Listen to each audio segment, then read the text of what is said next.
Welcome students. मेरा नाम धीरज है और आप मेरे साथ पढ़ रहे हैं चैप्टर इलेक्ट्रिसिटी। दो लेक्चर हम पढ़ चुके हैं बच्चों, जिसमें हमने ओम्स लॉ के बारे में समझा, रेजिस्टिविटी, कंडक्टिविटी, कंडक्टर कैसे डिफाइन किया जाता है, रेजिस्टेंस, इंसुलेटर कैसे डिफाइन करते हैं on the basis of resistivity. Resistivity निकालने भी सीखी। हमने ये देखा कि रेजिस्टिविटी यूनिक प्रॉपर्टी होती है। आज हम पढ़ेंगे कि जो रेजिस्टेंस है इसे हम कनेक्ट कैसे करते हैं। तो रेजिस्टेंस को बेसिकली कनेक्ट करने के दो तरीके होते हैं। बेसिकली रेजिस्टेंस को कनेक्ट करने के दो तरीके होते हैं, और उसमें जो है वेरियस न्यूमेरिकल्स, उसमें जो रेजिस्टेंस में करंट क्या होता है, किस किस कैसी अरेंजमेंट में करंट कैसे फ्लो करता है, वोल्टेज का क्या बिहेवियर रहता है, आज हमने ना उस चीज को स्टडी करना है। तो सबसे पहले शुरू करते हैं कि आपको दो टाइप के बच्चों को अरेंजमेंट दिखाते हैं। एक अरेंजमेंट है इस प्रकार से, देखो आप सामने यहां पर क्या किया है कि एक रेलगाड़ी बना दी है।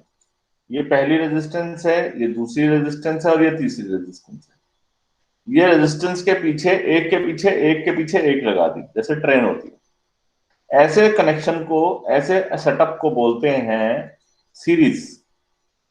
तो इस टाइम हम ये बोलेंगे कि ये जो तीनों रेजिस्टेंस है ये सीरीज में कनेक्टेड है। ठीक है। R1 R2 R3 का मतलब पहली रेजिस्टेंस, दूसरी रेजिस्टेंस, तीसरी रेजिस्टेंस।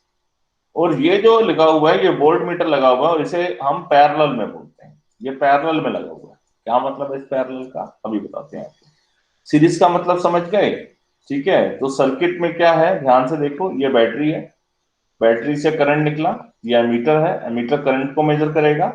फिर इसके बाद जो करंट है वो यहां पर, जब तार यहां जाएगा तो यहां पर एक जंक्शन बनाकर, एक लूप बनाकर एक वोल्ट मीटर लगा दिया। अगर आप ध्यान से समझो तो जितना भी करंट यहां से घुसेगा वो कुछ यहां पर जाएगा और कुछ यहां पर जाएगा। बड़े सिंपल सी बात को समझो ना। आप करंट नहीं समझ आता, पानी तो समझ में आता है कि पानी अगर इधर आएगा तो दो पाइप्स हैं, एक इधर पाइप है एक इधर पाइप है, तो दोनों पाइपों में पानी जाएगा। किसी में ज्यादा जाएगा किसी में कम जाएगा, ये डिपेंड करता है कि पानी पाइप का जो साइज है वो कैसा है। क्लियर। तो पाइप का जैसा साइज होगा ना बच्चों, उसके हिसाब से पाइप में पानी जाएगा। तो करंट भी कुछ इसमें जाएगा कुछ इसमें जाएगा। लेकिन मेरे को एक बात बताओ, अगर मैं इस तार को यहाँ पे कट कर दूं, इस तार को कट कर दूं इस जगह पर, तो क्या करंट रेजिस्टेंस में जाएगा? मतलब क्या पानी रेजिस्टेंस में जाए, ये पानी इस वाले पाइप में जाएगा? बिल्कुल जाएगा, क्या प्रॉब्लम। ठीक है, समझ लो। लेकिन अगर मैं अगर इधर से पाइप कट कर दूं या इधर पाइप कर दूं तो पानी इधर से जाएगा? बिल्कुल जाएगा। तो मतलब कि अगर वायर यहां से कट कर दी तो करंट यहां से फ्लो करके, यहां से फ्लो करके सर्किट में कंप्लीट हो जाएगा। सर्किट कंप्लीट होना चाहिए। जब मैं बोल रहा हूं कि करंट इस वायर में से जाएगा, तो आपको पूरा देखना है कि आपको पूरा फ्लो कंप्लीट हो गया है। मैं दोबारा समझाता हूँ। जैसे अगर मैं बोल रहा हूँ कि अगर तार को मैंने यहां से कट कर दिया, तो करंट जो यहां से आएगा वो यहां पर नहीं जाएगा, वो सीधा यहां से जाकर सर्किट ऐसे कंप्लीट कर लेगा। और अगर मैं तार को यहां से कट कर देता हूं तो जो भी करंट यहां पर आया वो इस रूट से होता हुआ सर्किट को कंप्लीट करेगा। तो ये दो ऑप्शंस हैं, समझो बात को।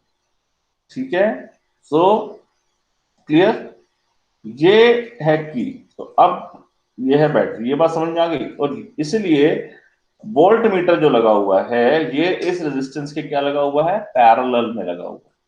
तो ये सीरीज में है, और ये जो पूरा सेटअप इस वोल्टेज के साथ क्या है, पैरेलल में लगा हुआ है। तो वोल्टेज जब भी हम मेजर करते हैं तो वो कैसे मेजर करते हैं, पैरेलल में मेजर करते हैं। और एमीटर कैसे कनेक्ट करा जाता है, हमेशा सीरीज में कनेक्ट करा जाता है। देखो ध्यान से, अगर मैं यहां से वायर कट कर दूं तो जो करंट यहाँ पे फ्लो कर रहा है वो आगे आ पाएगा? नहीं आ पाएगा। तो इसका मतलब एमीटर सीरीज में लगा हुआ है। तो इस ये बड़ा आसान तरीका होता है आइडेंटिफाई करने का कि वो सीरीज में है या पैरेलल में। ठीक है बच्चों। सो एक तरीका ये है, देखो ध्यान से।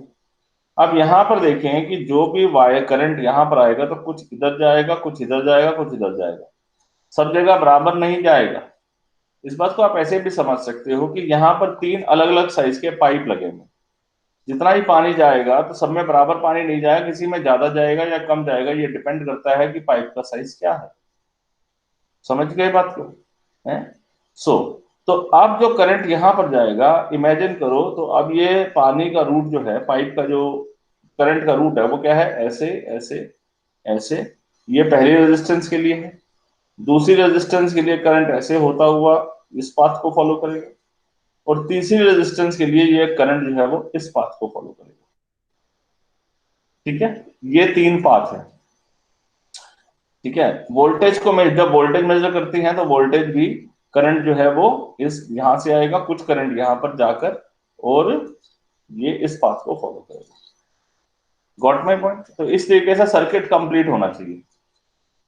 अब हमने यह आपको बता रहा था कि पैरेलल का मतलब क्या है। जैसे कि अगर मान लो ये वाली वायर यहां से हमने कट कर दी, तो जो करंट है वो यहां से होता हुआ इस सर्किट को कंप्लीट कर लेगा R2 के लिए, और R1 के लिए अगर ये तार कंप्लीट हो तो R1 के लिए भी ये करंट यहां से होता हुआ सर्किट ये कंप्लीट हो जाएगा। तो हमने यह क्या समझा कि R1 जो है, R1 R1 वो क्या है, वो R2 और R3 के क्या है, पैरेलल है। यही बात ऐसे समझनी है, स्टेप बाय स्टेप, एक एक रेजिस्टेंस के बारे में। ठीक है, इसी तरीके से R2 और R3 ये तीनों भी एक दूसरे के क्या है, तीनों एक दूसरे के क्या है, पैरेलल। तो दो सेटअप समझ में आ गए। तो ये वाला सेटअप है पैरेलल का, और ये सेटअप है, एक सेटअप हमने सीखा पैरेलल का सेटअप, और एक सीखा हमने सीरीज का सेटअप। ठीक है, तो this is the setup of series and this is the setup of parallel.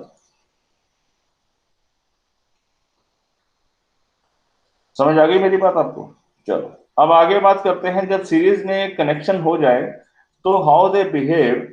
हमने यहाँ ये देखा कि अगर ये सेटअप आप समझ रहे हो, ये सीरीज में सेटअप है। ठीक है, रेजिस्टर जो है वो कैसे कनेक्टेड है, सीरीज में। अब यहां पर जब हमने देखा वोल्ट मीटर लगाकर, ये वोल्ट मीटर है ना, वोल्ट मीटर क्या करता है, वोल्टेज मेजर करता है। तो इस रेजिस्टेंस के ऊपर वोल्ट मीटर लगाया। ठीक है, ऐसे ही पैरेलल में, मतलब वोल्ट मीटर में दो तारें निकलती है, तो एक तार इधर लगाई और एक तार इधर लगाई, तो यहाँ कुछ रीडिंग आई, वोल्टेज की वैल्यू आई।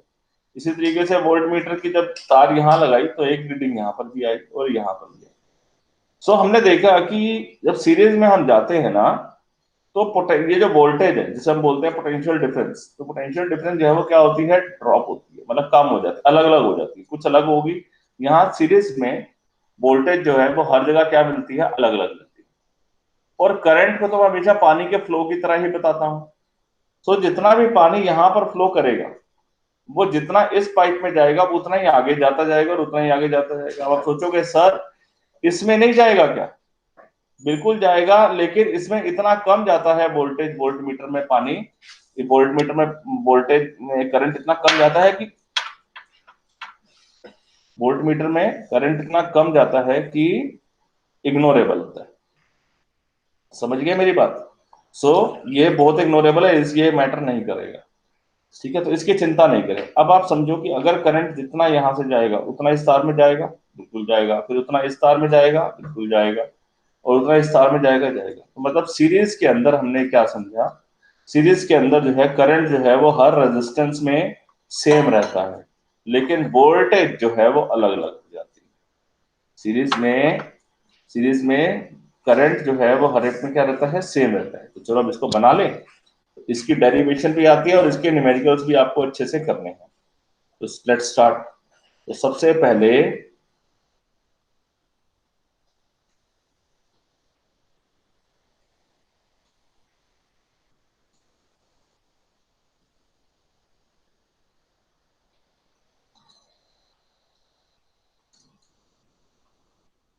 ये battery,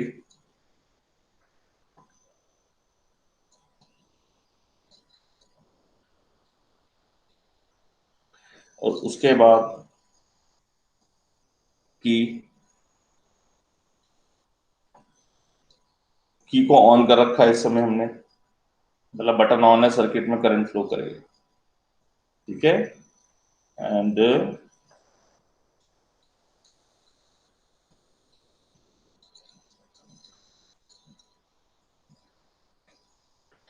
it is something like this now.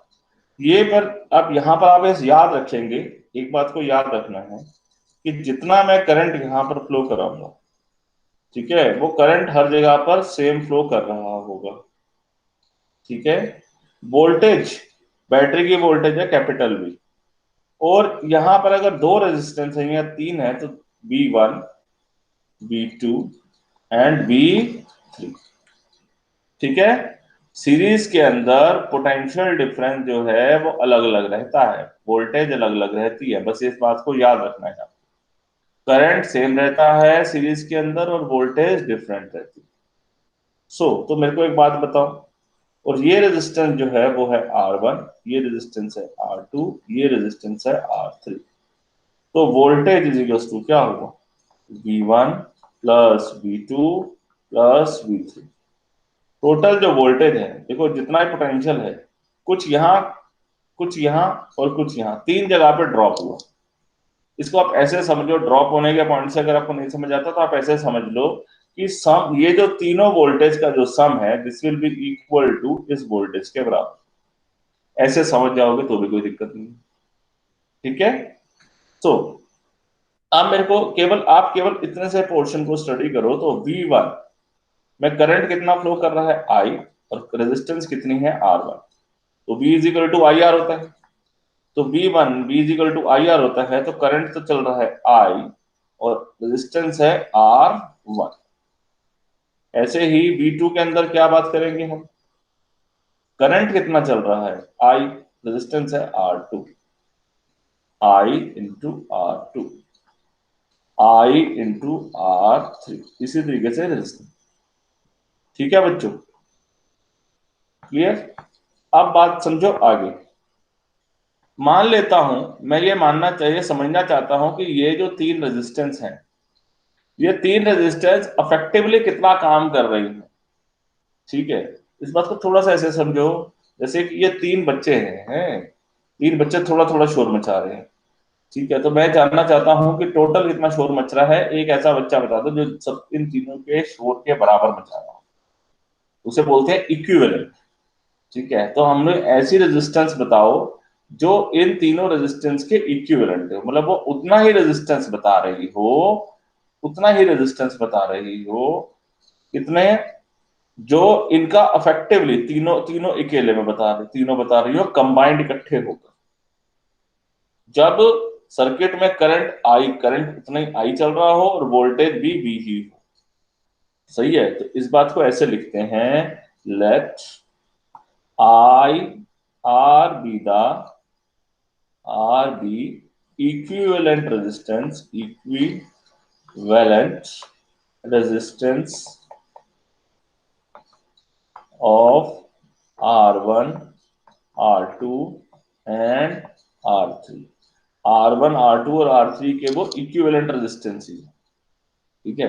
जब वो R1, R2, R3 के इक्विवेलेंट रेजिस्टेंस है, सो तब तब हम ये क्या मान के चल रहे हैं अब कि इन तीनों को थोड़ा सा मैं डॉटेड बनाता हूं, आपको समझ में आ जाएगा कि लेट से इन तीनों की रेजिस्टेंस को, ये मैं केवल आपके विजुअलाइजेशन के लिए बना रहा हूं। ठीक है।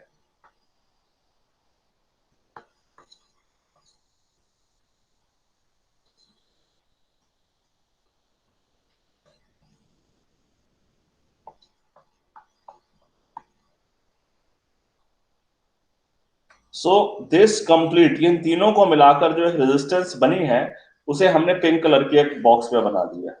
उस रेजिस्टेंस की वैल्यू जो है, उस रेजिस्टेंस की वैल्यू को हम आर बोल देते हैं। अब बात मेरी समझ में आ रही है आपको, कि तीनों रेजिस्टेंस को कंबाइन कर दिया जाए तो एक नई रेजिस्टेंस आएगी, उसे हमने ऐसे बॉक्स में से रिप्रेजेंट कर दिया। ये भी जो जिगजैग लाइन बनाई है ना, ये भी रेजिस्टेंस का सिंबल ही है। ठीक है ना। अगर ये रेजिस्टेंस आ गई तो मेरे को एक बात बताओ, आप थोड़ी देर के लिए इमेजिन करो, थोड़ी देर के लिए, कि ये आपकी, इसमें ऐसा कुछ नहीं है, ये आपको यहाँ पर नहीं है, तो क्या है सर्किट के अंदर, ये वोल्ट मीटर है, वोल्टेज है, सॉरी, बैटरी लगी हुई है, यहां से करंट है, और वो इस रेजिस्टेंस में जा रहा है और फिर आगे जा रहा है। It is something like this. ये voltmeter, sorry voltage, battery, current flow कर रहा है पिंक रेजिस्टेंस में, ऐसे होता हुआ और ऐसे जा रहा है। डन। ठीक है, इतनी बात हो गई। तो V इज इक्वल टू क्या होगा, V is equal to I into पूरे सर्किट की रेजिस्टेंस कितनी है R। सो बी की जगह आप क्या लिखेंगे, बी की जगह आप लिख दो आई इंटू आर, और राइट साइड में क्या है, I R one plus I R two plus I R three. I common ले लो तो क्या बचेगा यहाँ पर, R one plus R two plus R three, ऐसे कर दिया, यहाँ पर आ गया आई, यहाँ हो गया आर। अब क्या करेंगे, आई से आई कर दो कैंसिल, तो नेट रेजिस्टेंस क्या आ गई, नेट रेजिस्टेंस आ गई आपके पास R one plus R two plus R three. तो सिंपल एडिशन कर दिया। सीरीज में जब सीरीज में जब नेट रेजिस्टेंस निकालनी हो तो सिंपल रेजिस्टेंस को क्या कर दो, ऐड कर दो। ठीक है, समझ गए मेरी बात। तो इन सीरीज, नोट कर लो ये बात को याद रखना, नोट करता हूं, दो तीन पॉइंट्स लिखता हूं। ठीक है, नेट पहला पॉइंट है, नेट इक्विवेलेंट रेजिस्टेंस जो होती है, नेट इक्विवेलेंट रेजिस्टेंस जो है ना, वो क्या होती है, net equivalent resistance is algebraic sum algebraic sum of resistance, ठीक है, इन सीरीज कनेक्शन। जो सीरीज कनेक्शन में जितनी रेजिस्टेंस है उन सारी रेजिस्टेंस का सिंपल एडिशन कर दो, एल्जेब्रिक सम। दूसरा पॉइंट आपको क्या याद रखना है, कि क्या समझाया था मैंने आपको, कि ये बात का ध्यान रखना कि पोटेंशियल डिफरेंस जो वोल्टेज है वो हर रेजिस्टेंस में अलग अलग रहती है, लेकिन करंट जो है वो हर रेजिस्टेंस में, सीरीज में जितनी रेजिस्टेंस होंगी उसमें करंट सेम रहेगा। लिखो, current remain same, current remain same in each resistance in series, जितनी रेजिस्टेंस सीरीज में है उनका करंट सेम रहेगा, एंड वोल्टेज या potential difference is different,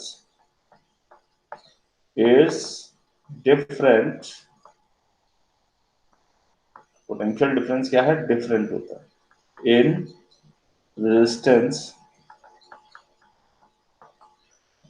connected in series. समझ गए मेरी बात, ये कुछ बातें आपको हमेशा याद रखनी है, अभी भी और जब न्यूमेरिकल सॉल्व करेंगे तब भी।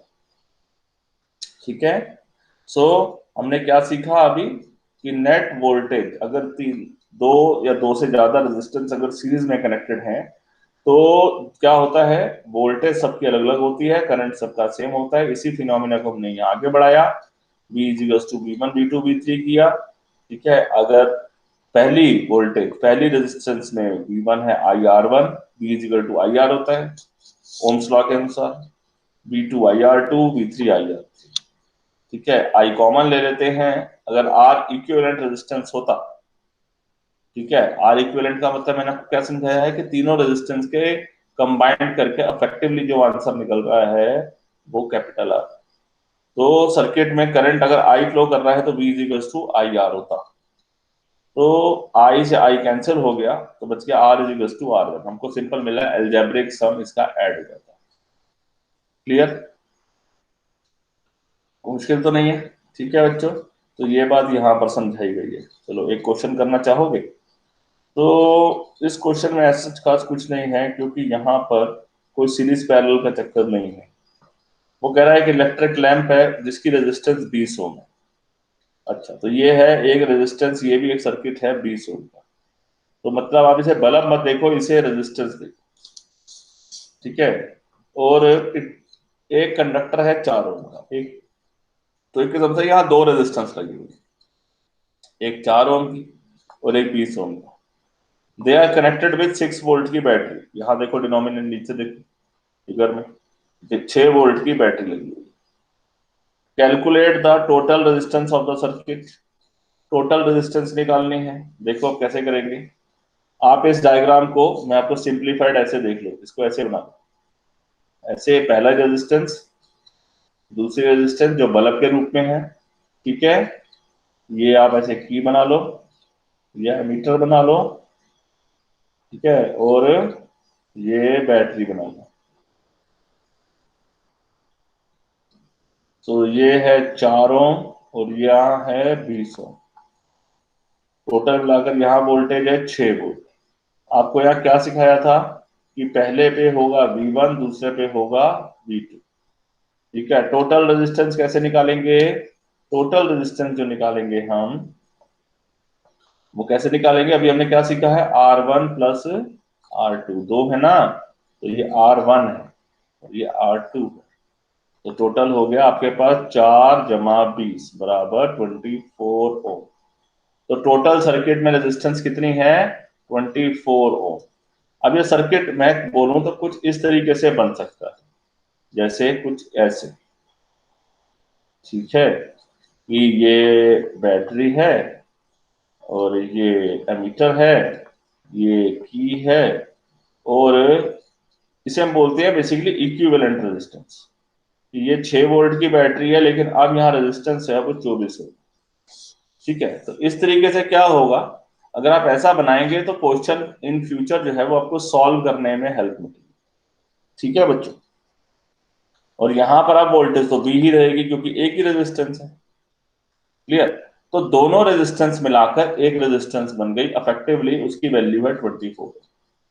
ठीक है, तो अब थोड़ी देर के लिए जब हम तक आगे समझते हैं, ये वाली इसको बोलते हैं इक्विवेलेंट रेजिस्टेंस या टोटल सर्किट की रेजिस्टेंस। तो टोटल सर्किट की रेजिस्टेंस है वो कितनी है? 24। क्वेश्चन पढ़े क्या क्या पूछा है हमारे से। पहला ही क्वेश्चन ये है, find the total resistance of the circuit. फिर क्या पूछा है? The current through the circuit, current बताओ।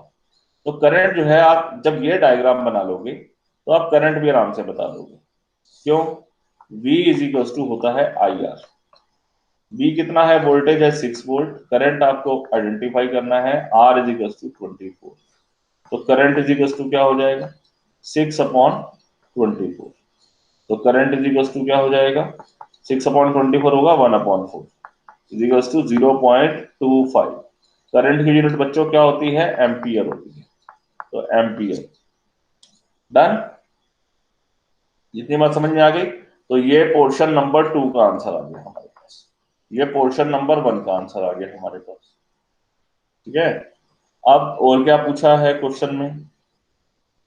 The potential drop across, potential difference या potential drop across the electric lamp and the conductor. यहां पर वोल्टेज V1 भी बताना और V2 भी बताना है। आपने अभी डेरिवेशन में क्या सीखा था? V1 इज इक्वल टू क्या था? थोड़ी देर के लिए याद करो। V1 था I इंटू R1। चेक करना चाहोगे? देखो, आपने यहां पर करा बताया था, देखो यहां पर देखो, V1 क्या है? I into R1। V2 क्या है? I into R2। सेम बात यहां करनी है बच्चों। ठीक है, V1 है I इंटू R1। I कितना है? करंट तो सेम है रेजिस्टेंस में, कितना? 0.25। और R1 कितनी है? डायग्राम आपने बनाया हुआ है, R1 कितना है? 4 ओम। तो 0.25 इंटू 4 तो दिस इज इक्वल टू 1। तो 1 वोल्ट क्या होगी? V2 कितना होता है? I into R2, 0.25। और रेजिस्टेंस R2 कितनी है? बल्ब की रेजिस्टेंस, बल्ब की रेजिस्टेंस है 20 ओम। तो दिस इज 20 ओम। ठीक है, तो दिस विल बी 5 वोल्ट। तो आप देखो ध्यान से कि V1 जो 6 वोल्ट यहां पर थी, 6 वोल्ट यहां थी, तो कुछ पोटेंशियल ड्रॉप यहां हुई 1 वोल्ट और कुछ यहां हुई 5 वोल्ट। तो टोटल मिलाकर 1 + 5 जो है इज इक्वल टू 6 वोल्ट ही हुई ना, ऐसे ही रहता है। ठीक है, तो सीरीज के अंदर ये न्यूमेरिकल समझ में आ गया। तो V1 जो है, V1 था अक्रॉस कंडक्टर, तो अक्रॉस कंडक्टर हमारी पोटेंशियल ड्रॉप जो है वो 1 वोल्ट है, और अक्रॉस बल्ब में जो है पोटेंशियल ड्रॉप 5 वोल्ट है। बस इतनी सी बात समझनी है। ठीक है, तो इसको पर आपको कई बार प्रैक्टिस करना पड़ेगा, ये बात आप समझ लीजिए। ठीक है, कि ये इतना आसान भी नहीं लगता है, बहुत मुश्किल भी नहीं है, लेकिन प्रैक्टिस बच्चों इसको कई बार करनी पड़ती है। डोंट थिंक कि एक ही बार में काम हो जाता है। ठीक है, चलो और क्वेश्चन करेंगे अभी, don't worry about it. So this question is done. Okay, अब ये है, एक और क्वेश्चन है, blue box question. Draw the schematic diagram of the circuit consisting a battery, तीन resistance, battery of three cells 2 volt each, 5 ohm की resistance, 8 ohm and 12 ohm are connected, plug key, all connected in series. मतलब तीन resistance हैं, 5 ओम, 8 ओम, 12 ओम, तीनों जो है वो series में कनेक्ट करनी है। 2-2 वोल्ट की तीन बैटरियां हैं, बस और कुछ नहीं करना है। ठीक है, और क्या करना है, और एक प्लग की करनी है। ठीक है, तो इसका डायग्राम किस प्रकार से बनेगा वो ऐसे देखो। ये आपकी पहली रेजिस्टेंस, ये दूसरी रेजिस्टेंस, ये तीसरी रेजिस्टेंस हो गई।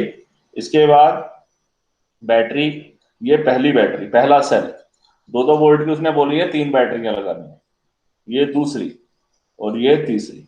समझ गए, तो तीन सेल लग गए आपके पास। और उसने बोला था क्लग की भी लगानी है, प्लग की मतलब ऑन होना चाहिए, ये it is something like this. ठीक है, तो ये हो गया 6 वोल्ट, और रेजिस्टेंस की वैल्यू कितनी थी, 5, 8 एंड 12। तो ऐसा कोई जरूरी नहीं है कि बड़ा छोटा बनाना है, बस रेजिस्टेंस ऐसे बनाना है, 5, 8 एंड 12। बोलो, यहां तक बात समझ में आ गई, क्वेश्चन बनाना आ गया, फिगर बनानी आ गई, पहले इतनी बात। फर्स्ट क्वेश्चन इज डन ना। अब सेकंड क्वेश्चन की बात करें। कहता है फर्स्ट क्वेश्चन में जो आपने डायग्राम बनाया है, इसमें एक एमीटर भी लगाओ मेजर करने के लिए, और वोल्ट मीटर भी लगाओ to measure the potential difference across 12 ohm की रेजिस्टेंस। 12 ओम की रेजिस्टेंस में जो है एक वोल्ट मीटर लगाओ और एक एमीटर लगाओ। तो हम क्या करते हैं, ये क्वेश्चन तो यहां तक ठीक है, ये पहले प्रश्न का जवाब है। अब दूसरे प्रश्न का जवाब क्या है, वो ये है, देखो डायग्राम तो कह रहा है यही करो। 12 ओम की रेजिस्टेंस में वोल्ट मीटर लगाओ। सो कैसे लगेगा वोल्ट मीटर, ऐसे लगाना, एक तार यहां से निकालो, एक तार यहां से निकालो, ऐसे जोड़ो, इधर से लेकर के आओ, और एक यहाँ पर एक ऐसा गोला बना दो, वोल्ट मीटर, ये लग गया 12 वोल्ट, 12 ओम में एक वोल्ट मीटर। और एक लगाना है एमीटर, एमीटर पूरे सर्किट में लगाना है। तो एमीटर पूरे सर्किट में लगाना है, तो एमीटर पूरे सर्किट में यहाँ पर, यहाँ, यहाँ, यहाँ कहीं भी लगा सकते हो। अच्छा लगता है कि इस जगह लगाओ, बैटरी के जस्ट बाद लगाओ। ठीक है, सो हमने ये थोड़ा सा पोर्शन रफ किया, और यहाँ पर हमने बच्चों एक एमीटर लगा दिया। एमीटर ऐसे हमेशा लगाया था सीरीज के अंदर, सर्किट के बीच में। ठीक है, तो अगर एमीटर कट गया तो करंट फ्लो नहीं करेगा। ठीक है बच्चों, क्लियर।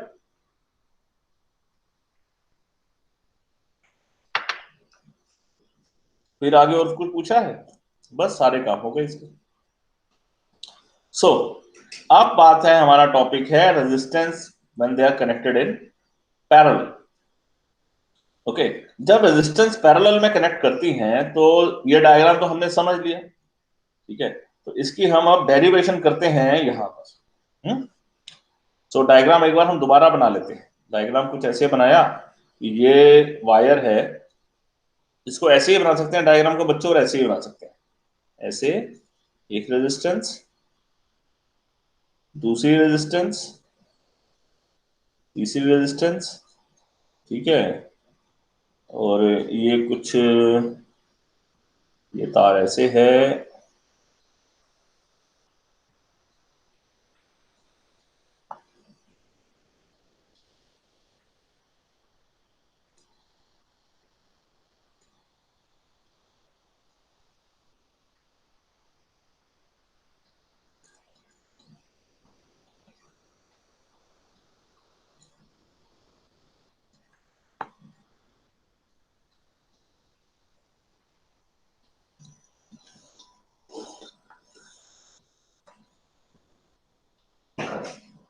ये लग गया हमारा एमीटर, यहां हम लगा रहे हैं बैटरी, यहां हम लगाएंगे की, ये लग गई हमारी बात। सबसे पहला हो गया रेजिस्टेंस R1, ये हो गया R2, और ये हो गया R3। ये हो गई बैटरी जिसके वोल्ट वोल्ट। ठीक है, तो this is the setup for the parallel connection. Current की डायरेक्शन का फ्लो ऐसे दिखाना है, पॉजिटिव से नेगेटिव की तरफ आते हुए एरो बना दो आप। ठीक है बच्चों, ये बात बनी, ये तो हमने पैरेलल सेटअप कर लिया। अब आप समझें कि जितना करंट यहां पर फ्लो कर रहा था आई, तो हुआ ये कि मैंने आपको क्या बताया था कि ये जो डिफरेंट अगर पाइप्स होंगे तो अलग अलग फ्लो करेगा पानी। तो करंट जो है हर जगह पर लग लग जाएगा। यहां पे करंट जाएगा I1, यहां पे करंट जाएगा करंट टू I2, और ये हो जाएगा I3। सो तो जितना भी पानी फ्लो करवाया है I इज इक्वल टू क्या होगा, I1 plus I2 plus I3। ठीक है, टोटल करंट ये हो गया। अब आपको ये मेरे को बताओ कि V इज इक्वल टू क्या होता है, IR। ठीक है, एक बात याद, और I इज इक्वल टू क्या हो जाएगा, V अपॉन R। आपको एक बात याद रखनी है, note, in parallel resistance, parallel resistance के सर्किट के अंदर वोल्टेज वोल्टेज या फिर पोटेंशियल ड्रॉप रिमेन सेम। ठीक है, पोटेंशियल ड्रॉप या वोल्टेज जिसे हम बोलते हैं वो सेम रहती है, ये बात ध्यान रखना। मेरा कहने का मकसद ये है कि जितनी वोल्टेज इस वाली रेजिस्टेंस में होगी उतनी ही वोल्टेज इसमें होगी और उतनी ही वोल्टेज इसमें होगी, और वो बेसिकली वही वोल्टेज है जो यहां पर है ओरिजिनल। तो पैरेलल का ये मैजिक है, पैरेलल में वोल्टेज रहती है सेम, करंट बदलता है। सीरीज में वोल्टेज अलग हो जाती है, ड्रॉप होती है, लेकिन करंट सेम रहता है। याद रहेगी बात, याद रखनी है। ठीक है, याद रखनी है, नहीं तो बिना इसके काम नहीं बनेगा। चलो बच्चों आगे बढ़ते हैं। सो अब मेरे को एक बात बताओ कि इस केवल इतने से पोर्शन को देखो आप, v इज इक्वल टू क्या है, देखो आप केवल इतने से पोर्शन को देखो आप, v इज इक्वल टू क्या हो जाएगा, I1 इंटू R1। ऐसे ही बात हुई ना, तो I1 इज इक्वल टू क्या हो जाएगा, I1 is equal to V upon R1। ठीक है, I1 is equal to V upon R1। तो I1 की जगह हम क्या लिख देंगे, यहां पर लिखेंगे V अपॉन R1। I2 क्या लिखेंगे, V अपॉन R2। इसके क्या लिखेंगे, V अपॉन R3। ठीक है, अब जैसे हमने पिछले क्वेश्चन में किया था, क्या कि आई वॉन्ट टू नो ये तीनों रेजिस्टेंस जब इकट्ठे मिल जाए, इन तीनों की जगह अगर एक ही ऐसी रेजिस्टेंस लगा दी जाए जो उतना ही काम करे जितना ये तीनों मिलकर कर रही हैं, उसे हम बोलेंगे इक्विवेलेंट रेजिस्टेंस। क्या बोला मैंने, एक ऐसी रेजिस्टेंस लगाई जाए जो उतना ही काम करे, उतना ही रेजिस्टेंस ऑफर करे जितना ये तीनों मिलाकर कर रहे हैं, उसे हम बोलते हैं इक्विवेलेंट रेजिस्टेंस। उस चीज को मैं सिंबॉलिकली बना रहा हूं, आपको एग्जाम में नहीं बनाना है इसी चीज को, नहीं तो फिर उसका मतलब अलग हो सकता है। ठीक है, ये तो आपको केवल एक आपका आइडियोलॉजी आपको समझाने के लिए, लाइक दिस। ठीक है, सो मैंने क्या करता हूं, इसको रब करता हूं, और ये थोड़ा सा आपको एक आइडिया दिलाने के लिए है कि ये तीनों को हटाकर एक ब्लू रेजिस्टेंस लगा दी गई है हमने। ठीक है, एक ब्लू रेजिस्टेंस लगा दी, और ब्लू रेजिस्टेंस की जो वैल्यू है ना, वो ब्लू रेजिस्टेंस की वैल्यू है R, कैपिटल R। ठीक है, कैपिटल R का मतलब ये नहीं होता है कि बड़ी रेजिस्टेंस है, मतलब ये है कि वो इक्विवेलेंट रेजिस्टेंस। अगर सर्किट में, ध्यान से समझो मेरी बात, अगर पूरे सर्किट के अंदर केवल एक ही रेजिस्टेंस होगी कैपिटल R, ठीक है, तो सर्किट कुछ इस तरीके से बन जाएगा। कैसे बन जाएगा, लाइक दिस, ये कैपिटल R, और ये एमीटर लगा हुआ था, ये बैटरी लगी है हमारे पास, ये की लगी है, और ये, तो इसे हम बोलेंगे कैपिटल R। ये हो गया मेरा वोल्टेज, ये मेरा एमीटर। क्लियर, इस प्रकार से। तो इसमें करंट कितना फ्लो करेगा, तो इसमें करंट कितना फ्लो कर रहा है, I। ठीक है, तो V इज इक्वल टू क्या होता है, V is equal to IR होता है, तो I इज इक्वल टू क्या हो गया, V अपॉन R। तो I इज इक्वल्स टू क्या हो गया, V अपॉन R। R क्या है, R is the equivalent resistance, R एक इक्विवेलेंट रेजिस्टेंस है of R1 R2 and R3। R1 R2 R3 के मुकाबले की ये एक इक्विवेलेंट रेजिस्टेंस है, ठीक है। अब आप न्यूमिनेटर चेक करो तो लेफ्ट राइट साइड में आपका V कॉमन आ रहा है, तो क्या बच गया, 1/R1 plus 1/R2 plus 1/R3, ठीक है। और यहां पर क्या हो गया, 1/R। अब क्या बात बनी, V से V कैंसिल हो गया, सो V से V हो गया कैंसिल, क्या बच गया यहाँ पर, 1/R इज इक्वल्स टू, मैं कैंसिल नहीं दिखाता, ठीक है, थोड़ा सा अनटाइडी लग रहा है, सो 1/R is equals to 1/R1 plus 1/R2 plus 1/R3, ठीक है। और यहां पर मैं इसका बना देता हूं बॉक्स, बन गया। तो ये है मेरी इक्विवेलेंट रेजिस्टेंस पैरेलल के अंदर। तो पैरेलल के अंदर सम कैसे निकलता है, पैरेलल के अंदर रिजल्ट निकलता है रेसिप्रोकल का सम करना पड़ता है। सीरीज में हमने सिंपल ऐड कर दिया, इसमें हमको रेसिप्रोकल करके ऐड करना पड़ेगा, ठीक है। तो इन पैरेलल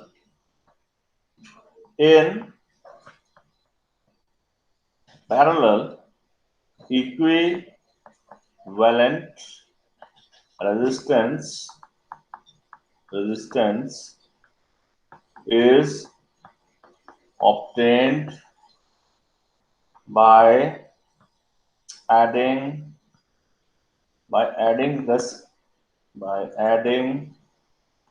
reciprocal sum, और इसमें क्या याद रखनी है बात, नोट क्या रखना है, potential drop, potential difference, potential drop मतलब कि वोल्टेज, ठीक है, remain same in each resistance, ठीक है। करंट इज डिफरेंट, ठीक है, इन ईच रेजिस्टेंस, ये बात का याद रखनी है बात, ठीक है, कोई दिक्कत तो नहीं है। एक बार दोबारा रिवाइज कर लो, चलो। और ये अभी 3-4 बार देखना, ये एक बार में समझ में नहीं आता है बच्चों, मैं पहले बता रहा हूं आपको, तो पहले आप इसे 2-3 बार देखो, फिर इसे लिखो, 2-3 बार लिखो, तब जाकर याद होगा। और ये बार बार बोल रहा हूँ, सीरीज है, पैरेलल है, इसके न्यूमेरिकल भी आते हैं, और ये डेरिवेशन इसे बोलते हैं, डेरिवेशन, ठीक है। तो डेरिवेशन क्या आएगी, right the equivalent how equivalent resistance of the equivalent resistance when the resistance are connected in the series or in parallel। इस तरीके से क्वेश्चन किसी प्रकार से पूछा जा सकता है। चलो शुरू करते हैं। तो ये बात आपको समझ में आ गई, क्या हमने करा, हमने सबसे पहले कि सेटअप एक तैयार किया, और यहां पर हमने I1 I2 I3, क्योंकि 3 डिफरेंट करंट थे, मैंने आपको लॉजिक समझाया कि 3 डिफरेंट हम करंट ऐसे क्यों बोल रहे हैं, क्योंकि जो है ये डिपेंड करता है कि रेजिस्टेंस, ये जो जिस पाथ में से जा रहा है करंट, किसी में आसानी से जाए, किसी में मुश्किल से जाए, ठीक है। तो करंट की वैल्यू सेम नहीं होगी, सेम हो भी सकती है, सेम नहीं भी हो सकती है, डिपेंड करता है कि यहाँ रेजिस्टेंस सेम है कि नहीं। अगर यहाँ रेजिस्टेंस सेम है ना, तो करंट सेम जाएगा, और अगर रेजिस्टेंस अलग अलग है ना तीनों, तो तीनों में करंट अलग अलग जाएगा, बस इस बात का याद रखिए आप बात, ठीक है। सो फिर हमने एक ब्लू बॉक्स बनाया है एक अपने समझ के लिए, कि अगर ये तीनों रेजिस्टेंस का एक इक्विवेलेंट रेजिस्टेंस, एक रेजिस्टेंस, ठीक है, तो उससे हमने बोल दिया R, क्लियर। सो अगर पूरे सर्किट में रेजिस्टेंस है R, वोल्टेज है V, तो करंट कितना होगा, V is equals to IR, ohm's law के फार्मूले से करंट होगा V अपॉन R। तो करंट फ्लो कर रहा होगा V अपॉन R, लेकिन मेरे को सबसे पहले अब क्या चाहिए, R चाहिए, नेट रेजिस्टेंस चाहिए, नेट रेजिस्टेंस चाहिए सर्किट के अंदर, नेट रेजिस्टेंस क्यों चाहिए? क्योंकि V इज आई निकालने के लिए, करंट निकालने के लिए मेरे को क्या चाहिए? रेजिस्टेंस चाहिए। तो हमेशा आपको हमेशा पहले इक्विवेलेंट रेजिस्टेंस निकालनी पड़ती है। ठीक है, फिर इक्विवेलेंट रेजिस्टेंस निकालने के लिए हमने क्या लॉजिक लगाया? Current is equal to I1 plus I2 plus I3 होता है। ठीक है, और I क्या है? हमने V अपॉन R निकाला, तो V upon R1, V upon R2, V upon R3। Experimentally भी हमने देखा कि तीनों में वोल्टेज जो है वो सेम रहती है, रेजिस्टेंस बदल रहा है। ठीक है, और मेन जो करंट है I, उसकी जगह क्या लिख दिया हमने? V upon R। Clear? Numerator में देखें तो V कॉमन आ रहा है, ये वाला V इस V से कैंसिल हो गया। नेट वैल्यू क्या बची? 1 upon R is equal to 1 upon R1, R2, R3।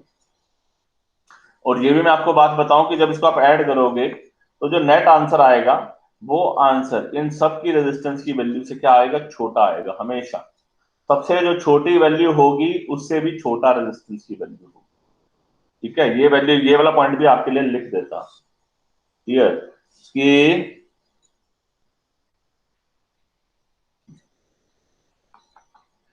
Net equivalent resistance in parallel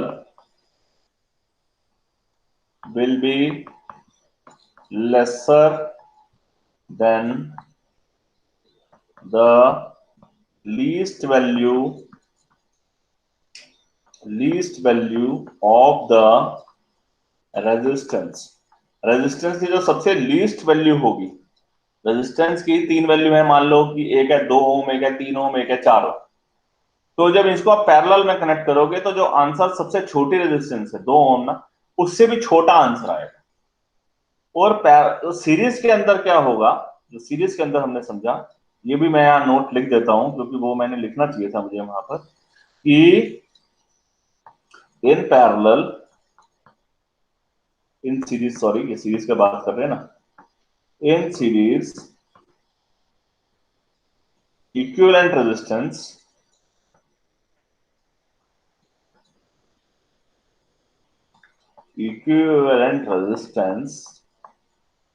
is larger than the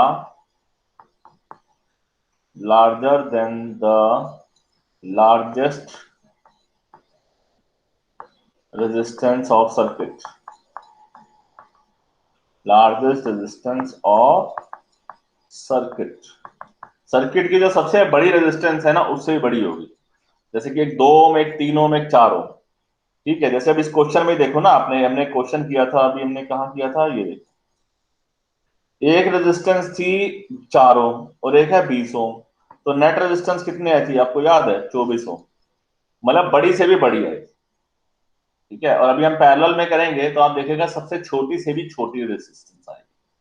check करते हैं, एक न्यूमेरिकल करते हैं बच्चों। इसके खूब न्यूमेरिकल प्रैक्टिस करने हैं, एक आधा न्यूमेरिकल का प्रैक्टिस करने से काम नहीं बनेगा, ये मैं आपको बता रहा हूँ। ठीक है, सो ये फिगर बोल रहा है कि फिगर 12.10, 12.10 कौन सी फिगर है? वो ऊपर जाकर देखनी पड़ेगी, ये वाली फिगर है। ठीक है, जिसमें 3 रेजिस्टेंस लगी हुई है, डोंट वरी, 3 रेजिस्टेंस वाली लगी हुई है तो हमारा ही यही वाला डायग्राम भी काम करेगा। ठीक है, तो हम इसको ही कॉपी कर लेते हैं।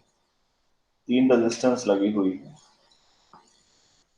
सो we are copying this and, और क्वेश्चन करते हैं। ठीक है, ये लो, ये पेस्ट कर दी हमने यहाँ राइट साइड पे, ये छोटा सा दिखा दिया आपको। पहले क्वेश्चन पढ़ लो फिर हम उसको बड़ा कर देंगे। सो ये डायग्राम हमारा बन गया है। 3 रेजिस्टेंस है R1, R2, R3, जिसकी वैल्यू है 5, 10 एंड 30। तो R1 की वैल्यू कितनी है? लिख लो, R1 की वैल्यू है 5, R2 की वैल्यू है 10, R3 की वैल्यू है 30। 5, 10 एंड 30 इतनी लिख ली। विच, जिसके साथ बैटरी जो कनेक्टेड है वो कितने वोल्ट की है? 12 वोल्ट की है। तो V जो है वो है 12 वोल्ट की बैटरी।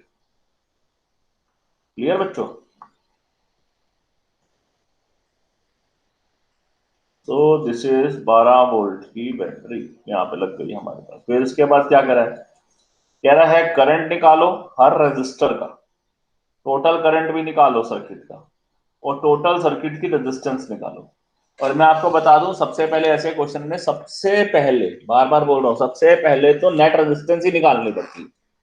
ठीक है, तो सबसे पहले नेट इक्विवेलेंट रेजिस्टेंस निकालो, फिर पूरे सर्किट का करंट निकलेगा ये वाला आई, और फिर हम I1 I2 I3 निकलेगा। ठीक है, तो सबसे पहले इस तरीके से काम करो तो ज्यादा अच्छा रहेगा। निकाल सकते हो, मैं ऐसा नहीं बोल रहा हूं कि नहीं निकाल सकते, लेकिन जो तरीका है ना उसको फॉलो करोगे तो फायदे में रहोगे। ठीक है, तो सबसे पहले हमने यहाँ क्या सीखा है, नेट इक्विवेलेंट रेजिस्टेंस निकालने के लिए ये तीनों चीजें पैरेलल में है, ये तीनों चीजें पैरेलल में है। तो पैरेलल में होने की वजह से हमारा फॉर्मूला क्या लगेगा, 1/r is equal to 1/r1 plus 1/r2 plus 1/r3 लगेगा ना। तो 1/r1 क्या है, 1/5 प्लस 1/10 प्लस 1/30। इसको ऐड कैसे करेंगे, एलसीएम लेकर ऐड करेंगे। एलसीएम आया 30, तो कितना आया, 5 6 द 30, 10 3 द 31 द इज इक्वल्स टू 1/r। तो यहाँ क्या बना, 1/r इज इक्वल्स टू 6 और 3 9 और 1 10/30, तो 1/3 हो गया। सो हमने यहाँ क्या समझा कि r 1/r अगर 1/3 है तो r इज इक्वल्स टू क्या हो गया, 3। तो रेजिस्टेंस आपके पास है 3 ओम। यहां तक मेरी बात समझ में आ गई कि नहीं आ गई है। तो रेजिस्टेंस हमारी आई 3 ohm, equivalent resistance which is blue box.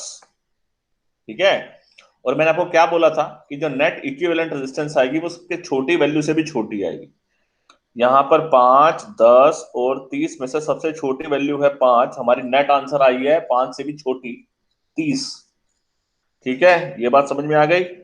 ठीक है, अब क्वेश्चन को कैसे समझना है, स्टेप बाय स्टेप समझो, क्योंकि जो मैं टेक्निक सिखा रहा हूं, जो ट्रिक सिखा रहा हूं, इसमें आप बड़े से बड़ी जब कॉम्प्लेक्स शेप्स भी आएंगी तो भी आप आराम से कर लो, पर सबसे पहले सिंपल शेप को अच्छे से करो।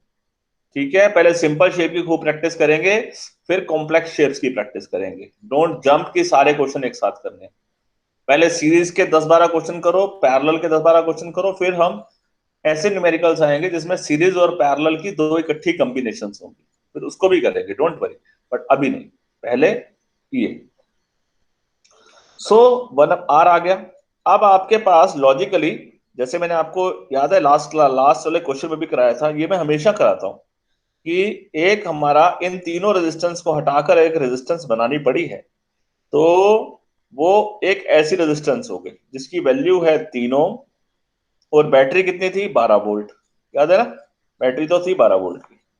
यह मीटर और ये की भी नहीं लगाई है हमने, समझने के लिए है केवल कि भाई ये तीन रेजिस्टेंस को हटाकर एक रेजिस्टेंस लगाई, वो है 3 ओम, और वोल्टेज है 12 वोल्ट, लगा दिया। अब V आपके पास कितना है बच्चों बताओ, वोल्टेज है आपके पास 12 वोल्ट, रेजिस्टेंस है 3 ओम, तो करंट क्या होगा, करंट का फॉर्मूला, करंट निकालना है तो करंट इज इक्वल टू होता है V/R। V है 12, रेजिस्टेंस है 3, तो कितना हो जाएगा, 4 एम्पियर। तो करंट आ गया आपके पास 4 एम्पियर। डन। तो सर्किट में करंट कितना चल रहा है, यहां पर चल रहा है 4 एम्पियर। तो क्या हो रहा है, अब इधर देखो, ऊपर वाले डायग्राम में 4 एम्पियर करंट इधर से आ रहा है, तो कुछ यहां जा रहा है, कुछ यहां जा रहा है, कुछ यहां जा रहा है। ठीक है, क्लियर, नहीं क्लियर, समझ में आ गया ना। ठीक है, अच्छा, अब आप केवल इस रेजिस्टेंस इसकी बात करो, बी, आपको मालूम है मैंने आपको क्या समझाया था, पैरेलल के अंदर वोल्टेज सेम रहती है। तो वोल्टेज अगर 12 है तो यहाँ की वोल्टेज 12 होगी, रेजिस्टेंस कितनी है, 5, तो करंट निकल जाएगा, निकालो।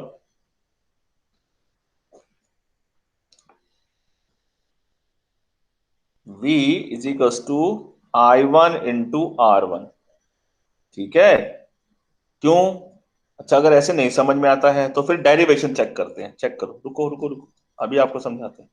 अभी हमने क्या समझाया था, देखो यहां पर I1 निकालना है, अगर आपको I1 निकालना है तो I1 की जगह क्या होता है, V/R1। तो ये जो डेरिवेशंस भी करी है ना, ये भी बड़े इंपॉर्टेंट है, ठीक है। ये सारे क्वेश्चन की गेम ही यही है। तो I1 क्या होता है, V/R1, V/R2, V/R3। सो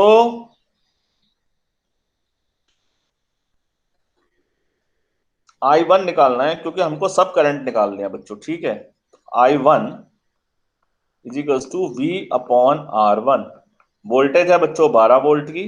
R1 कितनी वैल्यू है हमारे पास, एक है 5, ठीक है। तो ये है 5। तो 12/5 कितना हो गया, 2.4। I2 कितना होगा, V/R2। 12 बाय कितना है, दूसरी रेजिस्टेंस है 10 ओम। तो आंसर आ गया 1.2 एम्पियर। लिखना जरूर है, भूलना नहीं है। I3 कितना होगा, V/R3। 12/30 है ना, तो this will B 6 to the 6 5 the 0.4 ampere. देखो ध्यान से देखो, अब बिल्कुल बहुत ये भी चीज समझने वाली होती है, ठीक है। देखो पहले वाले में करंट कितना फ्लो कर रहा है, 2.4। यहां पर मतलब इसकी रेजिस्टेंस है कम, करंट फ्लो कर रहा है ज्यादा। और इसकी रेजिस्टेंस है सबसे ज्यादा 30। और इसमें देखो करंट कितना फ्लो कर रहा है, 30 वाले में करंट कितना फ्लो कर रहा था, 0.4। सो हमने क्या समझा कि जितनी ज्यादा रेजिस्टेंस होगी उतना करंट कम फ्लो करेगा। और यही बात कॉमन सेंस की है। मैंने आपको क्या समझाया था, रेजिस्टेंस क्या होती है, which oppose the flow of the electrons. तो जब इलेक्ट्रॉन को जो चीज अपोज कर रही है, चलने नहीं दे रही है, तो वहां कम करंट फ्लो करेगा। और जो उसको आराम से फ्लो करने दे रही है, वहां करंट ज्यादा फ्लो करेगा। समझ गए मेरी बात। नदी में पानी बहना है, रास्ते में अगर अड़चन लगा देंगे, ब्लॉकेज लगा देंगे, तो पानी वहां से बहेगा जहां पर प्रॉब्लम नहीं होगी। अगर आपने वहां दीवार लगा दी, पत्थर रख दिए, तो पानी की डायरेक्शन अपनी बदल लेगा और वो वहां से जाएगा जहां से उसको प्रॉब्लम नहीं है, ठीक है। ह्यूमन नेचर में भी ऐसे ही है। स्टूडेंट्स की लाइफ के अंदर के पॉइंट से सुनो। जो जल्दी से समझ जाएगा, मतलब जो कम रेजिस्टेंस ऑफर करेगा। एक होते हैं बच्चे बड़े शोर मचाते हैं ना, तो मैं लाइव एग्जांपल दूं, तो वो रेजिस्ट कर रहे हैं कि हम नहीं पढ़ना चाहते, है ना। और भाई सब टीचर पढ़ा रहे हैं और बच्चे शोर बड़ा मचा रहे हैं। लेकिन सारे बच्चे शोर नहीं मचाते, कुछ एक ही होते हैं। तो जो कुछ एक जो बातें कर रहे हैं, शोर मचा रहे हैं, they are resisting, they don't want to study. तो जब जब उनको नहीं पढ़ना है तो क्या होगा, टीचर्स क्या होते हैं, शुरू शुरू शुरू में तो डांटते हैं, मारते हैं, फिर उसके बाद तो वो पढ़ा देते हैं। जिसने पढ़ना होता है उसमें ही पढ़ लेता है ना। तो मतलब क्या हुआ, वो कम रेजिस्टेंस ऑफर कर रहा है। जो पढ़ रहा है, जो चुपचाप बैठा था, वो कह रहा है I want to study. And if you want to study, it means he is offering less resistance, वो कम रेजिस्टेंस ऑफर कर रहा है। तो उसके अंदर से उसको ज्यादा समझ में आना शुरू हो जाएगा। तो यहां हम बोलेंगे ज्यादा उसमें करंट फ्लो शुरू हो जाएगा। Got my point. तो ये कनेक्शन है, एक समझने का तरीका है, ठीक है। इससे आप थोड़ा थोड़ा याद, लॉजिक, इस चीजों को कनेक्ट कर सकते हैं, ठीक है बच्चों। बात समझ में आ गई। सो ये दिस क्वेश्चन इज डन। अच्छा, अब इसमें एक और चीज भी दिखाता हूं मैं आपको। देखो करंट वन कितना है, 2.4। करंट टू कितना है, 1.2। करंट थ्री कितना है, 0.4। तो तीनों को चेक करो, प्लस करो, कितना आता है देखो। 2.4 प्लस 1.2 प्लस 0.4, तो कितना होगा, दिस इज 4 एम्पियर। और टोटल सर्किट में करंट में कितना आ रहा था, याद है आपको, 4 एम्पियर। क्लियर। तो मेरी बात आपको समझ में आ गई, है ना। तो मैं क्या कहना चाहता था, ये बात क्लियर आपको, करंट सबका समझ में आ गया। तो अब हम क्वेश्चन कैसे कैसे, सबसे पहले क्या पूछा था, सबसे पहले ये पूछा था कि करंट बताओ ईच रेजिस्टेंस का, तो वो हमने यहां बताया। सो दिस माई पोर्शन, यहां से लेकर, हाँ, एक यहां से लेकर, this is my first question, first part का जवाब है ये वाला, ठीक है ना। तो this is solution of first part. फिर उसके बाद क्या पूछा था, फिर आपसे पूछा है टोटल करंट सर्किट में कितना है। तो टोटल करंट सर्किट में कितना है, वो उसका जवाब है मेरे बच्चों यहां पर, ठीक है, ये वाला, ठीक है। ये है टोटल करंट सर्किट में सेकेंड पार्ट का जवाब है ये। और इक्विवेलेंट रेजिस्टेंस पूछा है, टोटल करंट, और फिर पूछा है टोटल सर्किट की रेजिस्टेंस या इक्विवेलेंट रेजिस्टेंस, दोनों का मतलब सेम है, ठीक है। सो सर्किट के रेजिस्टेंस है ये 3 ओम। तो यहां पर आपने जो है, ये मेरा पोर्शन है थर्ड आंसर, थर्ड क्वेश्चन का जवाब।